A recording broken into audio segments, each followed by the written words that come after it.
first time on the 18th of August 2006. It wasn't a particularly pleasant death, nor was it one that I expected. It was simply the random act of violence that destroyed my life, and it came out of nowhere. We were just relaxing at the pub, enjoying a few drinks after a busy day at work. It was my turn to buy a round of drinks, so I was trying to get the attention of the bartender. I felt someone punch me in the side. At first, I thought someone had just hit me, but then I felt the warmth and the rapid stream of blood pouring down my shirt. I realized then and there that I'd actually gotten stabbed. As far as I can remember, it wasn't even that painful. Still, my legs gave out under me and I collapsed to the floor. Even then, I worried more about ruining my expensive suit, ignoring the fact that I might be dying. Oncoming death is funny like that. Everyone thinks they're the exception, that they'll get out from whatever horrible situation the universe has thrust upon them. At least, that's what I thought, as the life drained from my body. The world around me just faded to black, and before I knew it, I had just died. Then there was the void. At first, it was little more than darkness, only broken by weird shapes and colors in the distance. As I regained a sense of surroundings, I was dragged towards a new world, one without pain, suffering, nor death. All there was were people on a journey to different destinations. Whether they had all died like myself or if they weren't born yet, I didn't know. All I knew was that I wasn't afraid anymore. The worries, the anxiety, and all my fears had been left behind. A light appeared in the distance, endlessly far away. I knew that would be my final destination, my final purpose in the brief life I'd led. Unfortunately, I never managed to get that far. I was jolted awake in my own bed, soaking wet from sweat and shaking like a maniac. My hand reflexively clutched my side to cover up the wound I'd sustained, but it wasn't there anymore. In fact, I didn't have a single scratch on me.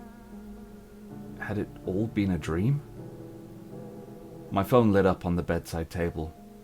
I picked it up to find dozens of text messages and missed calls. "Hey man, we're at the pub. You coming or what?" The first message read, sent at 9:43 p.m. "Hey Rick, where the hell are you?" The second message read, sent at 10:23 p.m.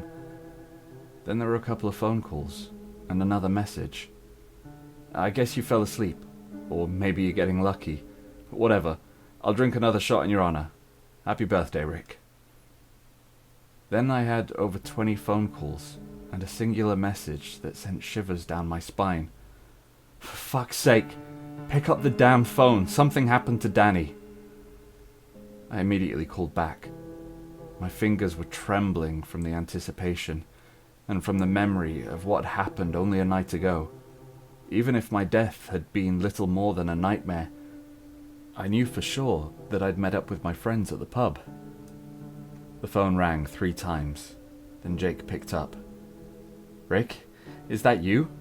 Where the hell are you?" Jake asked with a panicked, tired voice. I don't know what happened. I guess I fell asleep," I half asked, half stated. "Danny got stabbed last night," Jake said, without listening to my explanation. "Stabbed? How?" "I don't know.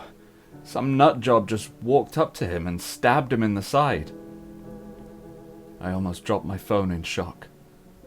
Danny had been attacked just like myself in exactly the same place.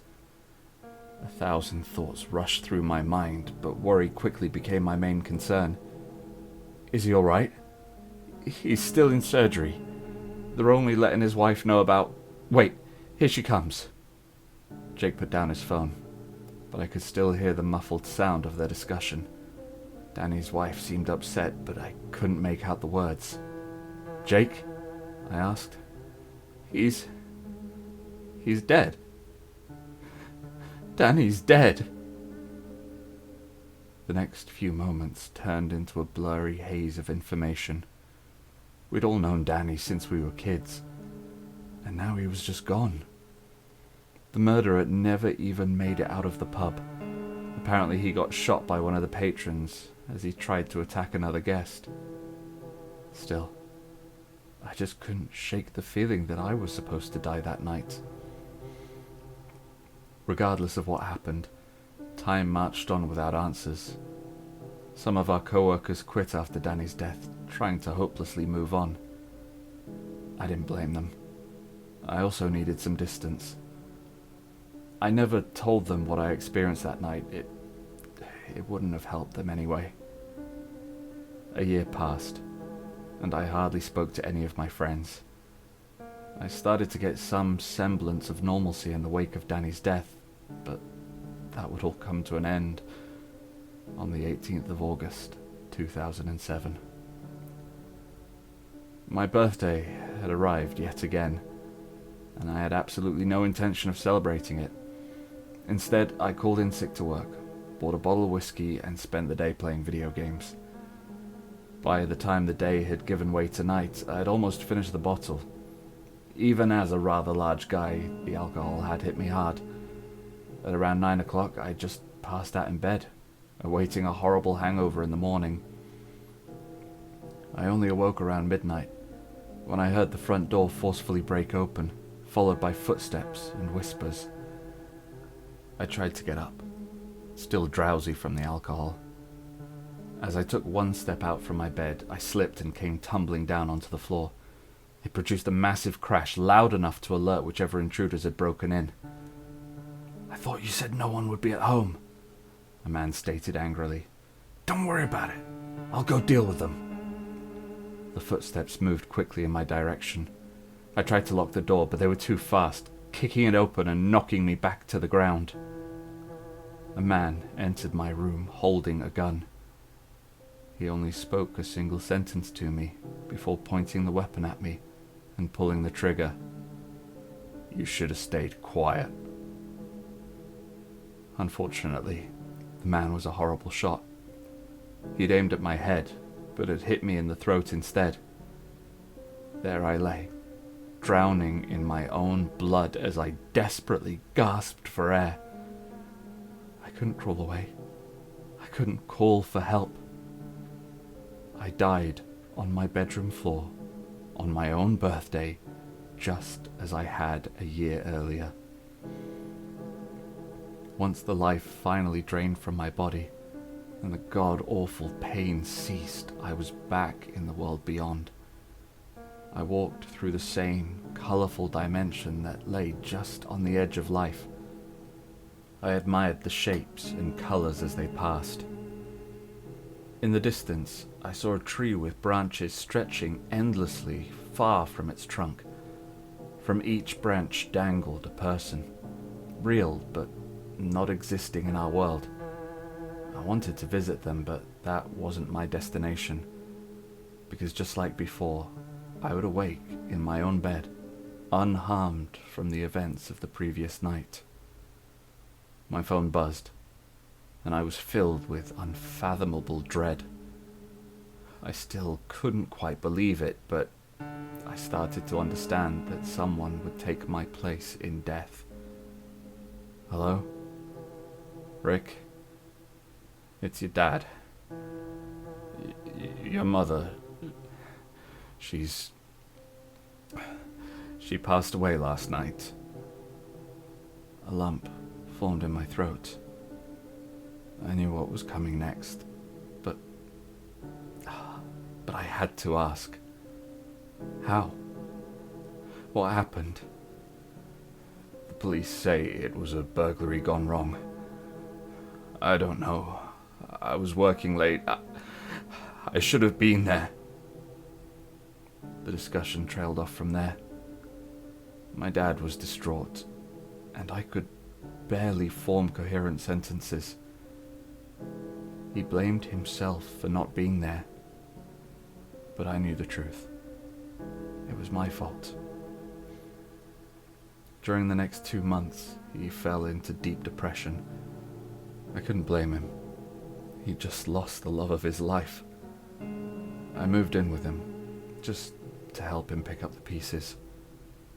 He put on a strong face, trying his best to keep the ship afloat, but I could tell how close he was to just breaking down. If only I'd been there. It wasn't your fault, Dad. Had you been there, you might be gone too. You don't know that. But I did know, because the burglars weren't ever supposed to visit my parents' house. They were supposed to kill me. I had to come clean.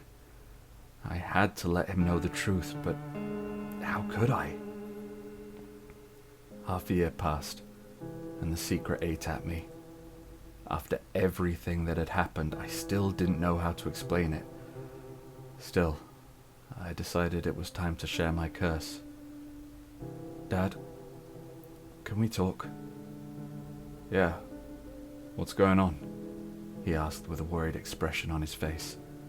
He knew me well, and he could tell a heavy burden was weighing me down.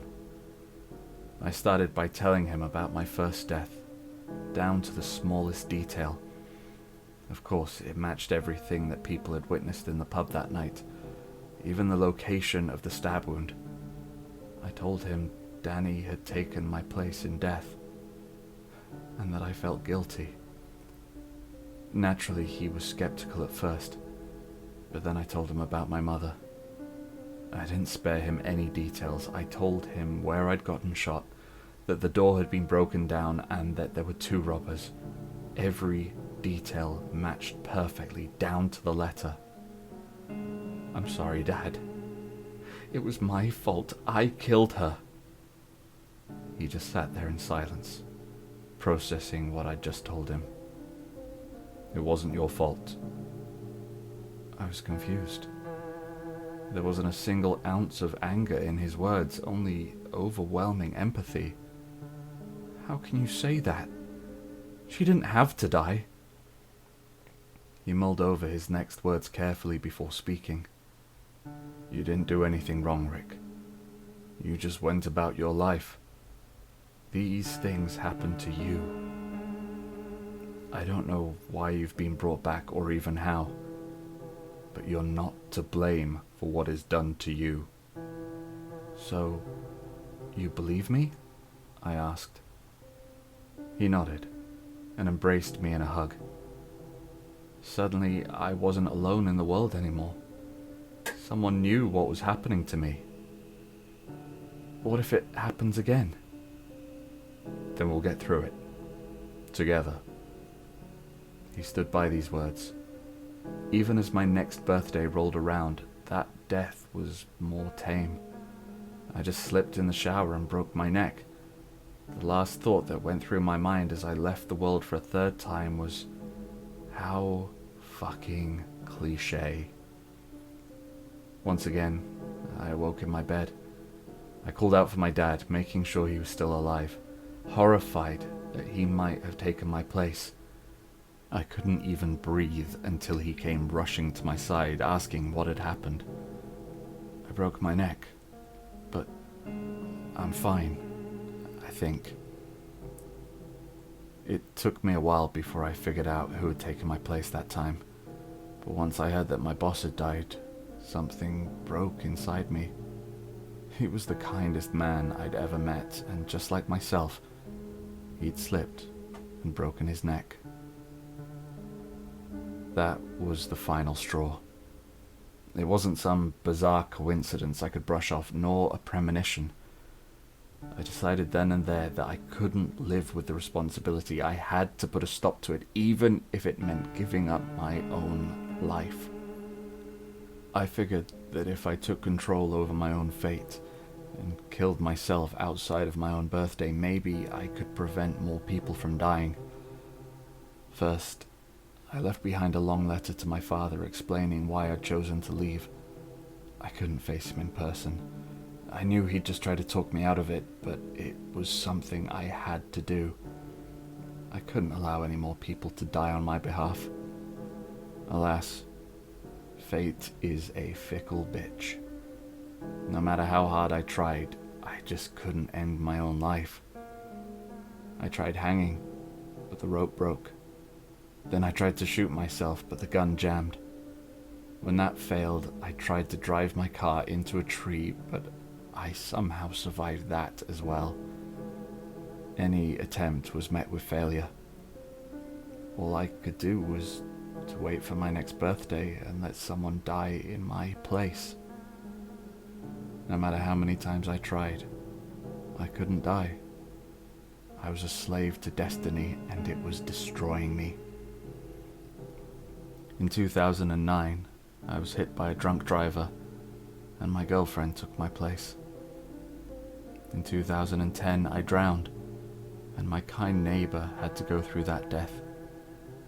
In 2011, I died from a brain aneurysm, which ended up killing my aunt, and so on, and so on. Each year, I'd die, and a person close to me would take my place. I kept trying to find a way out, but fate wouldn't have it. Years went by, and on the 18th of August, 2019, I would die for the 14th time. I'd already fallen sick a week earlier, much to the doctor's confusion. According to each and every laboratory value, I was fine, yet I kept getting sicker. My father and I both knew my time was near, but we also knew I'd be forcefully brought back. Then, at midnight on my birthday, my heart just gave out. I was jolted awake in my own bed, and the sickness was little more than a distant memory. "Dad?" I called out. No response. I got out of bed and called his name again. I was met with silence. I didn't have to call out a third time. I already knew what had happened. I carefully walked into his room, horrified at what I knew would come. He was dead. Just gone from a heart attack. He'd taken my place, and I could do nothing to save him. The funeral came and went in a blur. The only noticeable thing was the missing seats from the people who had passed before him. Some of them had lived their own lives and died as nature intended, but a number of them were supposed to live on. Instead, they'd just taken my place in death. I inherited a number of things from my father. Among them, I found a letter addressed to me. It looked rather worn, so I could tell he'd written it a long time ago. "Dear Richard, today is your birthday, and it has officially been a year since your mother passed. While I miss her greatly, I am thankful to still have you around. I know that if she was given a choice, she would want you to live. I feel the same way. We both know that I might one day take your place in death. Never doubt that I would happily give my life if it means that you may live on. You didn't choose this curse, so never blame yourself. Just do what every person is supposed to. Appreciate the people around you, because you never know which day might be their last. I love you, Dad." Since I read that letter, I've been looking for a way out. My father might want me to stay behind, but how can I live on knowing that I'm taking someone's place? I've long since left town, living by myself in a cabin somewhere away from people. Hopefully, if I have no one left that cares for me, people will stop dying. At least, until I can figure out not only how to die, but how to actually stay dead. I'm sorry.